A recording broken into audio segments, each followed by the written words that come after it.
네, 성경 말씀 함께 보겠습니다. 고린도 후서에 있는 말씀입니다. 고린도 후서 1장 23절부터 2장 11절까지의 말씀입니다. 고린도 후서 1장 23절부터 2장 11절까지의 말씀입니다. 제가 봉독하도록 하겠습니다. 내가 내 목숨을 걸고 하나님을 불러 증언하시게 하노니 내가 다시 고린도에 가지 아니한 것은 너희를 아끼려 함이라. 우리가 너희 믿음을 주관하려는 것이 아니요 오직 너희 기쁨을 돕는 자가 되려 함이니 이는 너희가 믿음에 섰음이라. 내가 다시는 너희에게 근심 중에 나아가지 아니하기로 스스로 결심하였노니 내가 너희를 근심하게 한다면 내가 근심하게 한 자밖에 나를 기쁘게 할 자가 누구냐? 내가 이같이 쓴 것은 내가 갈 때에 마땅히 나를 기쁘게 할 자로부터 도리어 근심을 얻을까 염려하며 또 너희 모두에 대한 나의 기쁨이 너희 모두의 기쁨인 줄 확신함이로라. 내가 마음에 큰 눌림과 걱정이 있어 많은 눈물로 너희에게 썼노니 이는 너희로 근심하게 하려 한 것이 아니요 오직 내가 너희를 향하여 넘치는 사랑이 있음을 너희로 알게 하려 함이라. 근심하게 한 자가 있었을지라도 나를 근심하게 한 것이 아니요 어느 정도 너희 모두를 근심하게 한 것이니 어느 정도라 함은 내가 너무 지나치게 말하지 아니하려 함이라. 이러한 사람은 많은 사람에게서 벌 받는 것이 마땅하도다. 그런즉 너희는 차라리 그를 용서하고 위로할 것이니 그가 너무 많은 근심에 잠길까 두려워하노라. 그러므로 너희를 권하노니 사랑을 그들에게 나타내라. 너희가 범사에 순종하는지 그 증거를 알고자 하여 내가 이것을 너희에게 썼노라. 너희가 무슨 일에든지 누구를 용서하면 나도 그리하고 내가 만일 용서한 일이 있으면 용서한 그것은 너희를 위하여 그리스도 앞에서 한 것이니 이는 우리로 사탄에게 속지 않게 하려 함이라. 우리는 그 계책을 알지 못하는 바가 아니로라. 아멘. 할렐루야. 네, 우리 옆 사람하고 인사 한번 해봅시다. 사랑하고 축복합니다. 네, 감사합니다. 예, 우리 한 번 더 인사합시다. 사랑하고 축복합니다 할 때에 눈에 정말 사랑을 가득 담아가지고 네, 한번 인사해봅시다. 시작! 사랑하고 축복합니다. 네, 감사합니다. 정말로 사랑하십니까? 네, 감사합니다. 사랑의 매라는 것이 있습니다. 많이 들어보셨죠? 안 들어보셨나요? 네. 요즘 세대에는 이 매라는 것 자체를 보지 못할 것 같기는 합니다. 요즘에는 꽃으로도 때리지 말라고 이야기를 하니까요. 맞죠? 그런데 제가 어렸을 때만 하더라도 부모님은 물론이고 학교에서 선생님들께도 참 많이 맞았습니다. 매도 얼마나 종류가 많던지요. 30cm 방한 자 아시죠? 한 요 정도 되는 자로 때리시는 선생님부터 시작해서 당구 큐대로 때리시는 선생님들도 계셨고요. 어디서 났는지 출처를 알 수 없는 몽둥이와 또는 제가 가장 기억에 남는 매는 대나무 뿌리로 만든 매였습니다. 그런 정말 다양한 매를 가지고 선생님들이 때리셨는데요. 이렇게 매를 만들어서 때리시는 분들이 항상 공통적으로 하시는 말씀들이 있었죠. 무슨 말이죠? 다 너희를 사랑하니까, 너희를 위해서 이러는 거야. 네. 일반적으로 매는 언제 때리죠? 잘못했을 때. 뭔가 잘못을 했을 때, 예를 들면요, 수업 시간에 숙제를 안 해온다거나, 맞죠? 수업 시간에 떠든다거나 혹은 존다든가 혹은 제가 가장 기억에 남는 매를 맞은 이유는 야자 시간에 튄다든지 이런 것들이요. 예, 이런 것들로 선생님들께 참 많이 맞았습니다. 선생님들은 때리시면서 뭐라고 말씀하신다고요? 다 너희를 사랑하는 거야. 너희를 위해서 하는 거야. 잘 생각해보면은, 그냥 화풀이로 때리신 선생님들도 분명 있었던 것 같기는 합니다. 그런데 선생님들이 매를 드는 이유는 뭐죠? 정말로 이 잘못한 학생을 그 잘못한 것에서 돌이켜서 제대로 된 행동을 하기 위해서. 수업 시간에 졸거나 떠든 친구들은 매 맞는 것을 통해서 어떻게 하죠? 더 이상 수업 시간에 떠들지 마라. 졸지 마라. 수업에 집중해라. 혹은 이제 숙제를 안 해온 친구들은요, 너가 숙제를 안 해와서 다른 친구들과 진도를 맞추지 못하잖아. 다음부터는 꼭 숙제를 해와서 진도를 맞춰서 함께 가자. 야자를 튀었을 때는요, 이 주어진 학업 시간에 충실히 임해서 해야 하는 공부를 성실히 해야 된다. 이게 선생님들이 매를 들었던 이유죠. 그래서인지 학창 시절을 생각하면요, 이런 매를 들었던 선생님들이 저에게 더 많은 관심을 가지고 계시구나라는 생각이 들어서 이런 선생님들이 더 많이 기억에 남는 것 같습니다. 하지만 사실 이 매를 때리는 것은요, 매를 맞는 사람의 공포심을 유발을 해서 행동을 교정하는 것이기 때문에 요즘에는 그렇게 하지 않죠. 맞죠? 어떻게 하면 이 아이들이 바르게 행동을 할 수 있도록 교정할 수 있는지, 정말로 이 사랑하는 마음을 제대로 전달하기 위해서 어떻게 하면 좋은지 정말 많은 사람들이 연구하고 방법들을 제시하고 있습니다. 그래서 한 사람의 행동을 잘 관찰해서 이 사람에게 무엇이 필요한지 파악한 후에 그것을 제공해 주는 것을 통해서 이제 행동을 교정해 주고 그 사람의 방향을 돌이켜 주고, 이런 것들이 바른 방법이다라고 이야기를 하면서 오늘날 이 시대에는 그런 방법들이 퍼져나가고 있습니다. 이렇게 사람들의 행동을 교정하는 이유는 무엇일까요? 왜 학교에서는 수업 시간에 잠을 자지 못하게 할까요? 왜 야자 시간에 튄 것은 선생님한테 혼나야 하는 일일까요? 그것은 그 사람이 속해 있는 공동체가 함께 추구하고 있는 공동 가치에 반하는 일이기 때문입니다. 그렇게 행동하는 것이 공동체가 함께 추구하는 것들을 무너뜨리기 때문입니다. 학교에서는요, 먼저 그렇게 행동하는 친구가 그렇게 해서는 이제 목표를 이룰 수 없기 때문이죠. 수업 시간에 존다거나 야자를 빠지면은 목표한 어떤 성적을 낼 수가 없기 때문입니다. 그리고 두 번째로는요, 그렇게 행동하는 것이 반의 학업 분위기를 저하시키기 때문입니다. 학교라는 공동체는 공부를 통해서 무언가 배우고 자신의 진로를 향해서 나아가야 하는 그런 공동체인데, 숙제를 안 해오거나 수업 시간에 존다든지 옆에 친구랑 떠든다든지 아니면 야자 시간에 도망간다든지, 이런 것은 함께 공부하는 친구들에게도 안 좋은 영향을 미치고요, 그 자신에게도 좋지 않은 영향을 끼치기 때문입니다. 그래서 선생님들은 반드시 그렇게 행동하는 친구들의 행동을 교정해야 됩니다. 마찬가지로 공동체 안에서 공동체가 추구하는 이 가치에 반하는 행동을 하는 사람에 대해서는요, 반드시 교정을 해야 합니다. 그렇게 하지 않으면 어떻게 된다고요? 이 공동체가 추구하는 가치가 무너져 버립니다. 그렇게 행동하는 사람이 그 가치에서 멀리 떨어져 버립니다. 그래서 앞에는 제가 학교를 예로 들어서 계속 이야기를 했지만요, 어떤 공동체든지 취미 생활을 하는 동아리라든지, 혹은 우리가 생업으로 하는 직장이라든지, 이 사람에 대해서 이 사람이 속해 있는 공동체의 가치와 맞지 않는 행동들을 하면은요, 그 윗사람, 상사라든지요, 아니면 동료들이 이 사람의 행동을 교정해야만 합니다.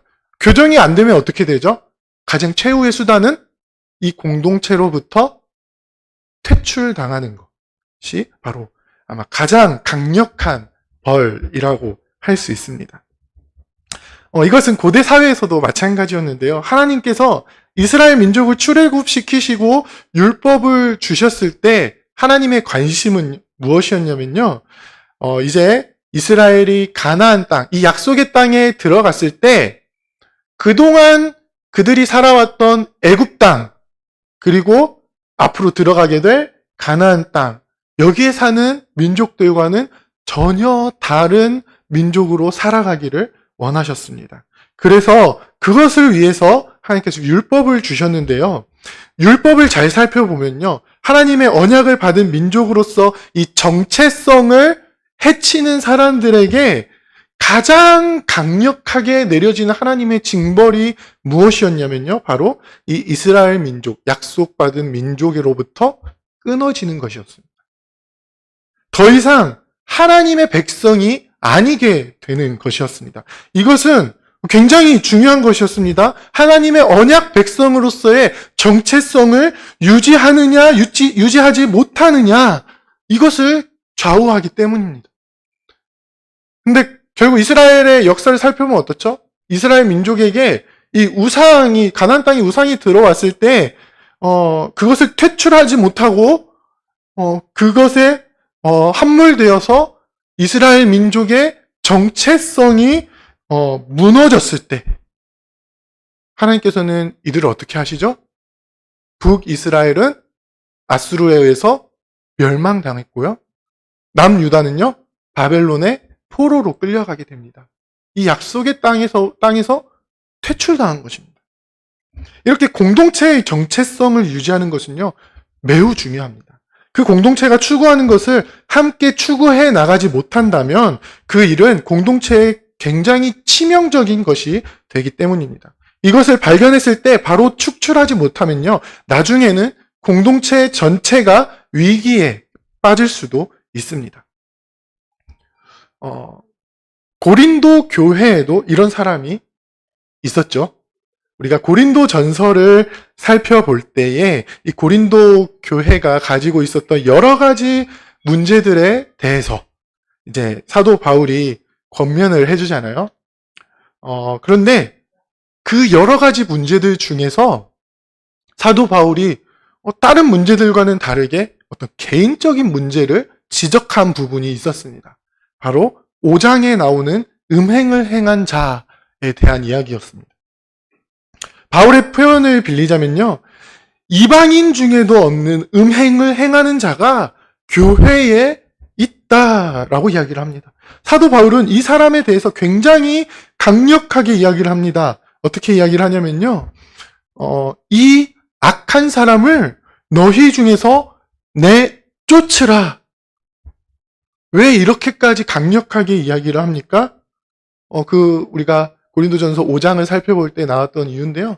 적은 누룩이 온 덩어리에 퍼지는 것처럼 교회 안에 이 용납되어 있는, 방치되어 있는 이 죄악이 교회 전체에 퍼지고 거룩하게 구별되어야 하는 이 교회 공동체를 세상과 구별되지 않는 그저 그런 공동체로 만들어 버리기 때문입니다. 교회 안에 세상의 죄악이 쉽게 들어오게 만드는 그런 통로가 되어버리기 때문입니다. 이러한 죄악은 교회 안에서 단호하게 잘라내야 하는 것을 사도 바울은요, 고린도 전서를 통해서 강력하게 이야기했습니다.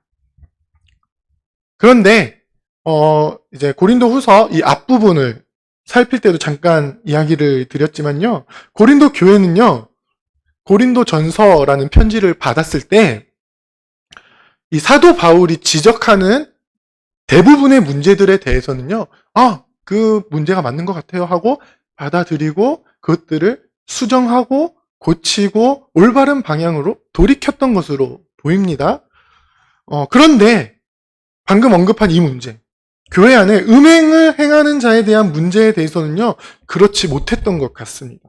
당시 사회적으로도 굉장히 영향력을 가지고 있었던 그 사람에게 사도 바울이 이야기하는 것처럼 단호하게, 강하게 이렇게 교회에서 쫓아낸다는 것은요, 쉽지 않은 일인 것이죠.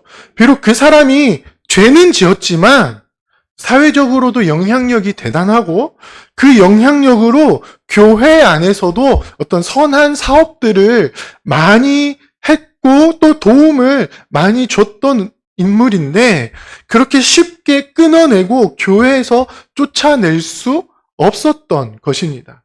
그런 이 미적지근한 반응을 보이는 교회에 더해서 이때 당시 고린도 교회에 어떤 사람들이 들어왔었냐면요. 지난번에도 말씀드렸죠. 팔레스타인 출신의 성도들이 들어왔었습니다. 이 사람들은 어떤 일들을 했다고요? 바울의 사도권을 도전했습니다. 저 바울이라는 사람 사도 맞아? 이런 이야기를 했다는 거죠. 그러면서 이 문제에 대해서 어떻게 이야기를 하냐면요. 저 바울은 사도도 아닌데 그 사람이 하는 말을 우리가 굳이 들을 필요가 있습니까? 이런 이야기들을 교회 내에서 했던 것이죠. 그래서 사도 바울은요, 계획이 없었던 고린도 방문을 급하게 진행하게 됩니다. 하지만 이 고린도, 방금 이 진행된 급한 방문에서는 고린도 교회와 사도 바울이 서로에 대해서 마음이 상하는 그런 가슴 아픈 방문이 되어 버린 것이죠. 그러고 나서 사도 바울은요, 마게도냐에 거주하면서 다시 한번 이 고린도 교회에 편지를 보냅니다. 세 번째 편지를 보내는데요. 이 아직까지도 교회 안에 머무르고 있는 죄악에 대해서 강력하게 훈계하는 편지를 디도를 통해서 고린도 교회에 보냅니다. 자, 이 세 번째 편지를 받았을 때 고린도 교회 반응은 어떠했을까요?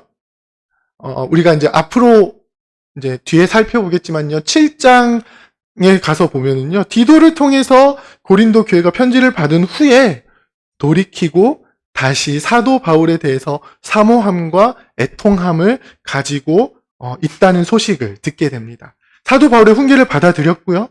애통함을 가지고 사도 바울이 그 권면한 대로 행했겠죠. 그래서 교회 안에서 음행을 행하는 자를 내쫓은 것으로 보입니다.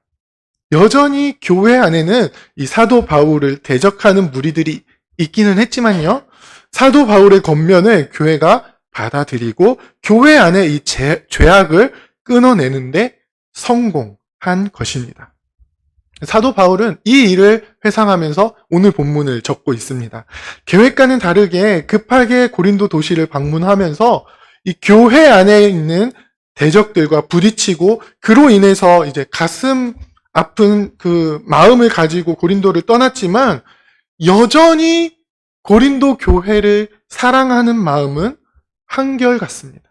그래서 이제는 고린도 전서를 통해서 권면했던 것처럼 교회 공동체를 사랑으로 다시 세워야 함을 말씀하고 있습니다. 어떻게 하라고 말씀하고 있죠? 오늘 보면 7절에 보면요. 그런즉 너희는 차라리 그를 어떻게 하라고요? 용서하라.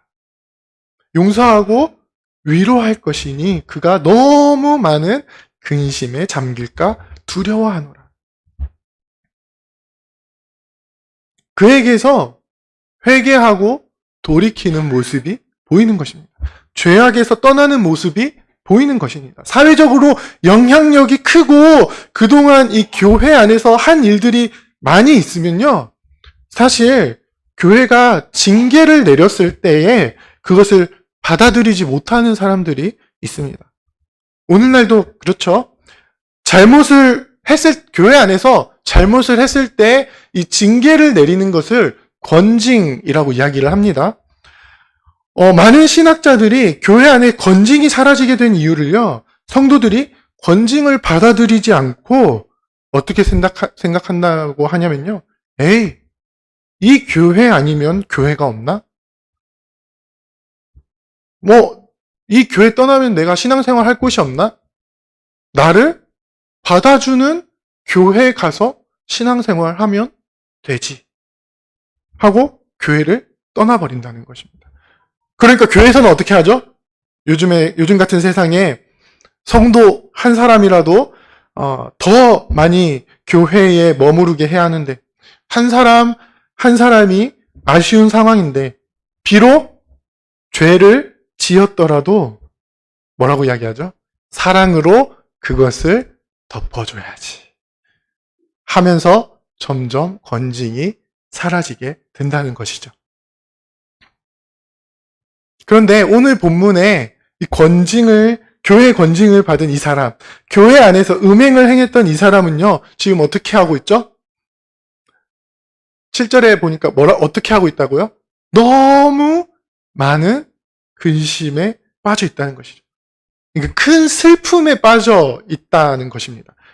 이미 디도를 통해서 고린도 교회가 제대로 돌이켰음을 들었고요. 징계를 당한 자도 큰 슬픔에 빠져서 자신의 죄를 뉘우치는 모습도 보이고 있는 것입니다. 그러니 이제 어떻게 해야 한다고요? 용서하고 위로하라. 그렇게 해서 무엇을 나타내라고요? 8절에 보면요. 너희를 권하노니 사랑을 그들에게 나타내라. 고린도 전서를 통해서 계속해서 이야기했던 것이죠. 교회를 세워나가는데 어떤 일을 하든지 간에 우리는 교회를 세워나갈 때에 덕을 세우는 방향으로 나아가야 한다. 교회를 사랑하는 방향으로 나아가야 한다. 이제 그 죄를 범한 성도에게 사랑을 나타내야 한다라고 이제 말씀하고 있는 것입니다. 교회 안에서 권징은 반드시 바르게 시행되어야 합니다. 왜죠? 이 권징은요, 교회 공동체의 거룩성을 유지하기 위한 방편입니다. 하나님의 백성으로 부름받은 주의 몸된 교회로 세워진 성도들은요, 하나님의 명령을 따라 반드시 거룩함을 유지해야 합니다. 하나님께서는 율법을 통해서 분명하게 말씀하십니다. 내가 거룩하니 어떻게 하라고요? 너희도 거룩하라. 너희는 그동안 살아왔던 애국과 앞으로 들어갈 가나안 땅의 족속들과 똑같이 살아가지 말고 구원받은 백성으로서 하나님의 부르심을 받은 백성으로서 그 거룩함을 유지해야 한다는 것입니다. 그 거룩함을 유지하기 위해서 하나님은 거룩한 백성의 정체성을 무너뜨리는 죄에 대하여서는요, 그 백성에서 끊어지게 하는 징벌을 통해서 분명하게 말씀하고 계신 것입니다. 마찬가지로 오늘날 이 시대를 살아가는 주의 백성들도 거룩함을 유지해야 합니다. 세상에서 당연시 되는 죄악들이 교회 안에 들어와서 누룩처럼 온 교회에 퍼지는 것을 우리는 반드시 막아야 합니다. 그것을 위해서 우리는 어떻게 해야 된다고요? 반드시 권징이 바르게 시행되어야 한다고. 이 권징은요, 교회 안에 누룩이 들어오지 못하게 하는 필터의 역할을 합니다. 그런데 그 권징을 시행할 때 어떻게 해야 합니까? 사랑으로. 주의 몸된 교회를 사랑하고 권징의 대상이 되는 성도를 사랑하는 마음으로 해야 합니다. 사도 바울은 이것을 분명하게 가르쳐 줍니다. 내가 너희에게 이 사람을 어떻게 해라고 말하는 것은 내가 너희의 믿음을 주관하기 위해서가 아니다. 다만 이 일을 통해서 너희의 기쁨을 돕는 자가 되려 함이다. 많은 사람들이요, 이 권징을 통해서 한 사람이 다른 사람을 통제하려고 한다라고 오해를 많이 합니다. 이 권징이라는 것 자체가 사실 겉으로 보기에는요, 힘이 있는 자가 힘이 없는 자에게 하는 것으로 많이 보여지기 때문입니다. 혹은 어떤 사람들은요, 이 권징을 이용해서 어떻게 하죠? 교회 안에 자신의 정적을 제거하는데 사용하려고 합니다.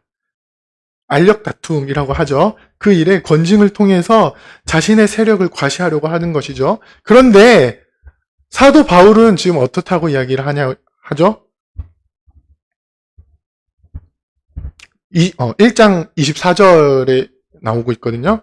내가 너희의 윗사람으로서 혹은 너희를 대적하는 사람으로서 너희 믿음을 이렇게 주관하려고 하는 것이 아니다. 그리고요. 다만 너희를 어떻게 한다고요? 너희 기쁨을 돕는 자가 되려 한다. 2장 4절에 보면요. 너희로 근심하게 하려 한 것이 아니고 내가 너희를 향하여 넘치는 사랑이 있음을 알게 하려고 이 세 번째 편지를 썼다는 것이죠. 그 사랑의 대상은 고린도 교회뿐만 아니라 이번 일에 크게 징계를 받은 그 성도도 포함하고 있는 것입니다. 그리고 사도 바울의 기쁨은요. 한때는 우리의 근심이었으나 이제는 돌이켜 뉘우치고 있는 그 성도. 이제는 죄의 누룩에서 벗어나서 다시 거룩한 백성 이 무리 안으로 들어올 준비가 되어 있는 그 성도가 이제는 사도 바울의 기쁨이 된다라고 이야기하고 있는 것이죠. 그러니 어떻게 하라고요? 용서하라. 사랑하는 부산교회 성도 여러분, 여러분들은 우리 안에 들어와 있는 이 죄악에 대해서 얼마나 민감하게 반응하고 있습니까? 그리고 그 죄악 가운데 있는 지체들을 향해서 어떤 마음을 품고 있습니까? 예수님께서는요, 우리의 형제가 죄를 범할 때, 먼저는 내가 가서 그 형제에게 권고하고, 듣지 않으면 한두 사람이 함께 가서 이 두세 사람으로 하여금 확실하게 증언하게 하고, 그래도 듣지 않으면 교회에 이야기를 해서 교회의 권면을 듣게 하고, 그래도 듣지 않으면 이 사람을 이방인 혹은 세리처럼 대하라. 이렇게 말씀하고 있습니다. 마태복음 18장에 나오는 말씀인데요. 이것이 권징에 대해서 이야기하고 있는 부분입니다. 그러면서 이야기를 하는 것이 무엇이냐면요. 진실로 너희에게 이르노니 무엇이든지 너희가 땅에서 매면 하늘에서도 매일 것이요. 무엇이든지 땅에서 풀면 하늘에서도 풀릴 것이라. 이 말씀은 마태복음 16장에서 베드로의 신앙 고백 위에 세워진 교회에 예수님께서 주신 그 천국 열쇠하고 이어지는 말씀인데요. 교회의 권한은요, 땅에서 매면, 땅에서 묶으면 하늘에서도 묶여지고, 땅에서 풀면 하늘에서도 풀어지는 그런 권세입니다. 교회가 성도로 인정하고 그를 받아들이면 그가 하나님 나라에 들어가는 것이고요. 교회가 성도로 인정하지 않고 교회로 들어오는 문을 닫아버리면 그 자는 하나님 나라도 못 들어가는 것입니다. 얼마나 엄청난 권한입니까? 얼마나 큰 권세입니까? 이 일을 권징을 통해서 이루라고 말씀하십니다. 그런데 예수님의 말씀이요, 여기서 끝나는 것이 아니라 이 다음에 어떤 말씀이 이어지냐면요. 70번씩 7번이라도 용서하라. 말씀하시죠? 베드로가 주님, 형제가 나에게 죄를 범하였을 때 몇 번 용서하면 됩니까? 7번 용서하면 됩니까? 질문하니까 예수님이 뭐라고 하셨다고요? 7번뿐 아니라 70번씩 7번이라도 용서하라. 무슨 말이죠? 주의 교회 안에는요, 반드시 권징이 필요한데요. 그 권징이 사람을 끊어내는 데에만 그쳐서는 안 된다라는 거죠. 권징을 통해서 끊어내야 하는 것은 무엇입니까? 죄입니다. 우리 공동체 안에 죄가 들어오지 못하도록 하나님의 거룩한 백성들 그 무리 가운데에 죄가 함께 있지 못하도록 권징은 이루어져야 합니다. 그리고 그 권징은요, 반드시 그 대상이 되는 성도를 사랑함으로 시행되어야 합니다. 그 성도에게서 모든 권한을 빼앗고 더 이상 성도로서 살아가지 못하게 하는데 이 권징의 목적이 있는 것이 아니라 그에게 있는 죄악을 완전히 없애고 성도로서 거룩한 삶으로 돌이킬 수 있도록 하는 것이 바로 이 권징이라는 것입니다. 그게 아니라 성도를 교회에서 완전히 끊어내버리는 것, 권징을 통해서 성도가 교회에 아예 발 붙이지 못하게 하는 것은 뭐라고 하죠? 우리 본문 11절에 보면요.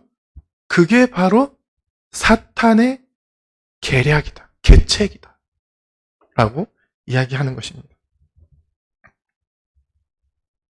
이 권징의 최종 단계는요, 당회를 통해서, 현대교회에서요, 현대교회에서 권징의 최종 단계는 당회를 통해서 치리를 받는 것입니다. 교회 안에서요. 가장 심하게는 출교까지 당하는 것이 있겠네요. 그런데 예수님께서 말씀하신 것처럼 단지 그 어떤 최고 권위에 의해서만 권징이 이루어지는 것이 아니라요. 우리는 모두가 서로에게 죄악이 있는지 없는지 잊지 않도록 우리가 함께 지체된 주의 백성들 안에 죄가 있지 않도록 함께 권면하는 사람들이 되어야 합니다. 이 말이 꼭 모든 사람들은 막 옆에 사람 막 이렇게 매 눈을 딱 뜨고 지켜보면서 이 사람이 죄를 짓는가 안 짓는가 막 쳐다보면서 막 CCTV 설치해가지고 일거수일투족 막 다 깨고 있으면서 이 사람이 진짜 죄를 짓고 있는지 안 짓고 있는지 짓고 있다면 막 이 사람 막 공격하기 위해서 그렇게 해야 된다는 것이 아니라요. 이 사람을 정말로 진정으로 사랑해서 그 사람이 죄악에 빠지지 않도록 서로가 함께 끌어줘야 한다는 것입니다. 그리고 믿음 위에 함께 세워줘야 한다는 것입니다. 함께 기도해주고 함께 위로해 주어야 한다는 것입니다. 그렇게 할 때에 주님의 몸된 교회는 온전히 바르게 서게 되는 것입니다. 사랑으로 세워지는 공동체가 되는 것입니다. 이러한 사랑이 넘치는 우리 재건 부산교회 공동체가 되기를 원합니다. 서로가 서로에게 근심이 되는 것이 아니라 서로에게 기쁨이 되는 공동체가 되기를 원합니다. 죄악은 철저하게 걸러내고 주의 사랑으로 든든히 세워져 가는 옆 사람에게 주의 사랑을 실천하면서 이 사람이 더 이상 죄에 빠져서 허우적거리지 않도록 도와주고 위로해주고 겉면에서 함께 믿음 위에 세워져 가는 거룩한 삶으로 돌이키는 성화의 삶을 함께 이루어가는 저와 여러분들이 다 되시기를 주님의 이름으로 부탁드립니다. 기도하겠습니다. 사랑과 은혜가 풍성하신 하나님 참 감사를 드립니다. 우리를 세상 죄악이 가득한 세상 가운데 홀로 내버려 두지 않으시고 이 교회 공동체 안으로 주의 백성으로 불러주시니 참으로 감사를 드립니다. 하나님, 우리는 이 땅에 살아갈 때에 주의 거룩한 백성으로서 온전한 정체성을 가지고 살아가야 하는데 주님, 우리 안에 우리도 모르게 들어와 있는 죄악들이 그 정체성을 무너뜨리고 주의 백성으로서 살아가는 삶을 무너뜨리고 있었음을 고백합니다. 주님, 우리를 불쌍히 여겨주시고 우리가 주님께서 택하여 부르신 거룩한 백성으로 온전한 삶을 살아갈 수 있도록 우리를 붙들어 주시고 인도하여 주시옵소서. 특별히 우리 교회 공동체 안에 서로가 서로를 위하여서 끌어주고 세워주는 그 사랑의 권징이 온전히 이루어질 수 있도록 붙들어 주시고 정말 그러한 사랑의 행위들을 통하여서 정말 우리 재건 부산교회가 거룩함 위에 세워지고 주의 몸된 교회를 온전히 세워나가는 거룩한 백성들 다 될 수 있도록 세상과는 전혀 다른 모습의 공동체로 온전히 세워질 수 있도록 우리를 붙들어 주시고 인도하여 주시옵소서. 이 일들로 인하여서 교회 안에 다툼이 일어나는 것이 아니라 서로를 사랑하는 그 사랑이 더욱더 커지게 하여 주시고 사랑이 넘치는 공동체가 되어 사랑으로 거룩함 위에 세워지는 우리 재건부산교회가 될 수 있도록 역사하여 주시옵소서. 사랑합니다. 예수 그리스도 이름으로 기도드립니다. 아멘. 찬송가 463장 함께 찬양하겠습니다.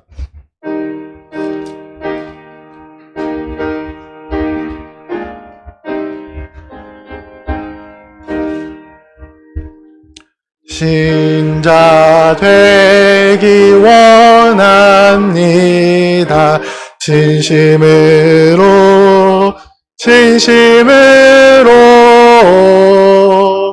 신자 되기 원합니다. 진심으로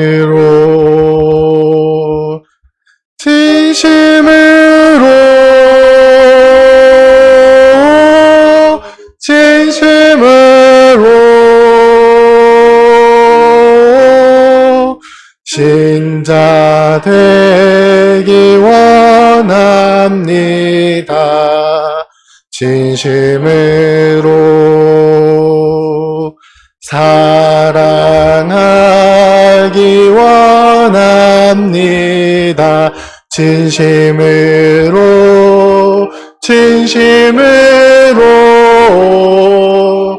사랑하기 원합니다. 진심으로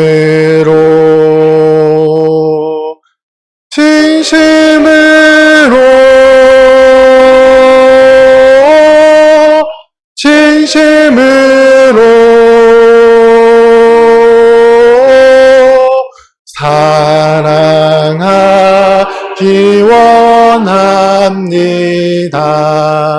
진심으로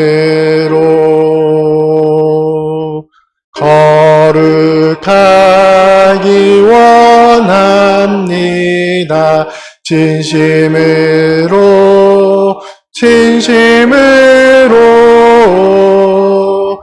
거룩하기 원합니다.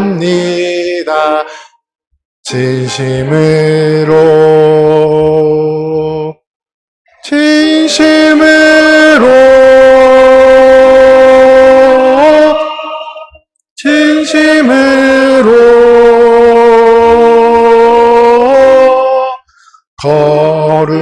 거룩하기 원합니다. 진심으로 예수 닮기 원합니다. 진심으로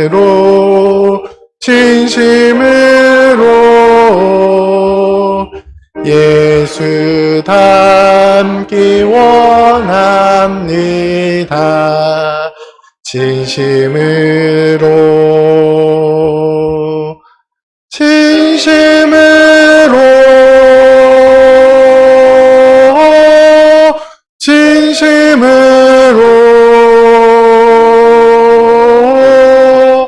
예수 닮기 원합니다. 진심으로 아멘.